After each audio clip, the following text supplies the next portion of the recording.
Greetings, people. Yard Reviews, a show where we give a multicultural perspective on all things film and television. I'm your host, Sadiq Johnston. I'm joined with my co-host, Irv. Hello. Dan's not here today, but you don't know. Big up, Dan. Anyway, we're talking about Sleepy Hollow, Season 2, Episode 13, titled Pittura Infamante, which is Italian for defaming portrait. Well, there you go, appropriately named, because this basically has this villain, right, who kind of like lives in this painting. The first scene, basically, painting starts to bleed. This guy's kind of like fixing it, one of the trying to restore the painting more or less. Yeah. And then it just starts to bleed, and he touches the painting, starts seeing these weird visions. But in this episode now, it's like Ichabod is basically trying to mend things with Katrina. So they go on to this like this art show or whatever. And a whole bunch of stuff starts to go down at the art show. People start dying, things start happening. Then they realize that it's a painting. While Katrina's there, she starts to reminisce more about Abigail Adams and what she used to do, because Katrina was the one who was the midwife to all her kids. Okay. And she was very close with him. So this episode kind of explains like how she feels kind of lost all the time. She doesn't really have friends and stuff like that. And basically Ichabod is saying he had to move on as well when he came back. And I mean, at least he had Lieutenant Mills there with him to kind of help him get through everything.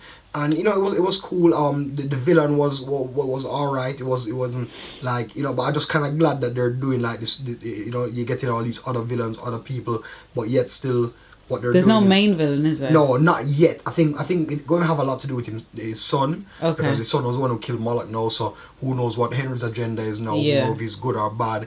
But things can happen. It shows there's an opportunity to kind of like give you another story, give you another main villain. Yeah. So a lot of this, I think, what they're doing now is going to like talk about these new characters that develop, like Holly. They're going to be like a Holly-centric episode. Next episode. So it's like they're kind of like picking these things now, developing on the relationships between characters, kind of like giving you a little bit more. So the villains are almost like throwaway villains, so to speak, until something kind of like big comes up. That's how I see it. So this episode, I mean, all in all, it was good. I kind of like how they developed on the relationship, like I said, between Katrina and Ichabod, for the future, to see what would happen. And I mean, like I said, it just goes to show you that there are people out of time, and they have to adjust, and it's just the reality. You know what I mean? You're from a different century, and they have to start living in modern world and modern context. They throw little jabs and jokes about it as well, about public display of affection and a whole bunch of so it was cool still. It was a decent episode. I mean, I'm really looking forward to the Holly-centric one, because he's a nice character that comes up. He has all these weapons and all these artifacts and stuff like that. So you can probably get celebrated his backstory.